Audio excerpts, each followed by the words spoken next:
കഴിഞ്ഞ 3 മത്സരത്തിനുള്ളിൽ ചെന്നൈ ബോളർമാർ 588 റൺസ് വിട്ടുകൊടുത്ത് കഴിഞ്ഞു എന്നാണ്. അവരാകെ ഈ 3 മത്സരങ്ങളിൽ നിന്ന് നേടിയത് 10 വിക്കറ്റുകളാണ്. സോ അവരുടെ പ്രശ്നങ്ങൾ എല്ലായിടത്തും ഉണ്ട് എന്നുള്ളതിന് ഏറ്റവും വലിയത്. അപ്പോൾ ഇന്നത്തെ മത്സരത്തിലേക്ക് എടുത്ത് നോക്കിക്കഴിഞ്ഞാൽ ചെന്നൈയാണ് RCBയേക്കാൾ പവർ പ്ലേയിൽ സ്കോർ ചെയ്തിട്ടുള്ളത്. RCB 51 റൺസാണ് ആകെ സ്കോർ ചെയ്തത്. എന്ന് മാത്രമല്ല ആ പവർ പ്ലേയിൽ 3 ഓവറുകളിൽ അവർ ബൗണ്ടറി അടിച്ചിട്ടുള്ള RCB എന്ന് പറഞ്ഞാൽ വിരാട് കോഹ്ലിയും സാൾട്ടും തുടക്കത്തിൽ പവർ പ്ലേയിൽ അവർക്ക് ക്ലച്ച് ആയിട്ടില്ല എന്നുള്ളതാണ്. കോഹ്ലിയുടെ ഒരു സിമ്പിൾ ക്യാച്ച് ദുബൈ വിട്ട് കളയുന്നുണ്ട് എന്നുള്ളതാണ്. 10 ഓവർ കഴിയുന്ന സമയത്ത് RCB 100 കടന്നിട്ടില്ല.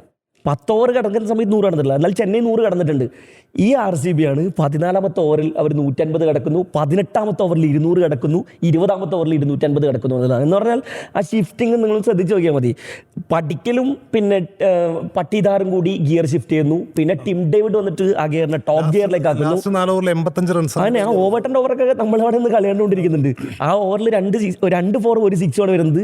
നൂർ അഹമ്മദ് 3 6 ആണ് വരുന്നത് തുടർച്ചയായി. തൊട്ടടുത്ത ഓവറിൽ 1 6 കൂടെ അടിച്ച് 4 6 തുടർച്ചയായി വരുന്നു. നൂർ അഹമ്മദിനെ പോലെ ബ്രില്യൻ ബോളേഴ്സിനെയൊക്കെയാണ് ഈ അടിച്ചുകൊണ്ടിരിക്കുന്നത് എന്നുള്ളതാണ്.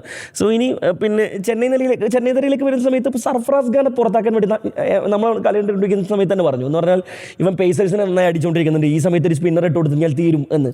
പവർ പ്ലേ കഴിഞ്ഞതിന് ശേഷമാണ് കൃണാൽ പാണ്ഡ്യ വരുന്നത്. ആ 1ാമത്തെ ഓവറിൽ തന്നെ ആവേശം കയറി അടിക്കാൻ നോക്കിയാണ് അതിലാണ് പുറത്താവുന്നത്. അതേ ഓവറിൽ തന്നെ 1 വിക്കറ്റും കൂടി കൃണാൽ പാണ്ഡ്യ എടുക്കുന്നുണ്ടെന്നുള്ളത്. എന്ന് പറഞ്ഞാൽ RCB എടുക്കുന്ന തീരുമാനങ്ങളും അവിടെ വിജയിക്കുന്നു എന്നുള്ളതാണ്. മൊത്തത്തിൽ ഇപ്പോൾ സമീർ റിസ്വി ഭയങ്കര ചർച്ച നിൽക്കുന്ന ഒരു സമയമാണല്ലോ ഇത്. എന്ന് പറഞ്ഞാൽ സമീർ റിസ്വിയെ കുറിച്ച് ചർച്ചകൾ നടക്കുന്ന സമയത്ത് ചെന്നൈയുടെ സ്കൗട്ടിങ്ങിനെ കുറിച്ച് നമ്മൾ പറയും. അവർ 8 കോടിക്ക് എടുത്ത പദ്ധതി. ഇന്ന് അവരുടെ ടീമിൽ പ്രശാന്ത് വീറും കാർത്തിക് ശർമ്മയും ഉണ്ട്.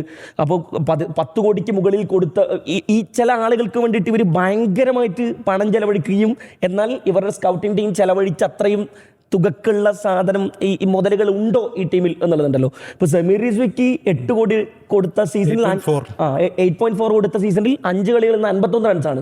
ഇന്നത്തെ മത്സരത്തിൽ പ്രശാന്ത് വീർ തിളങ്ങുന്നുണ്ട് എന്നുള്ളതാണ്. എന്നാൽ സമീർ റിസ്വി 95 ലക്ഷത്തിൽ ഇപ്പോൾ ആ ഭാരത്തിൽ കളിച്ചാൽ മതി. 3 കളി തുടർച്ചയായിക്കൊണ്ട് മാൻ ഓഫ് ദ മാച്ച് ആവുന്നു.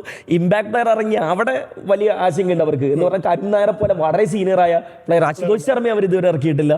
അത്രയും നല്ല കളിക്കാർ അവിടെ 2 ആളുണ്ടായിരിക്കെ തന്നെ ഇവൻ ഇങ്ങനെ നന്നായി പെർഫോം ചെയ്തുകൊണ്ടിരിക്കുന്ന സമയത്ത് അവർക്ക് ഇറക്കാൻ പറ്റുന്നില്ല എന്നാണ്. ചെന്നൈയുടെ പ്രശ്നം അതല്ല. 14 കോടി കൊടുത്ത 2 പേരെ അവർക്ക് നിർബന്ധാവസ്ഥയിൽ ഇറക്കും വേണം, എന്നാൽ ഇവരൊന്നും ഡെലിവറി ചെയ്യുന്നില്ല എന്നിടത്ത്.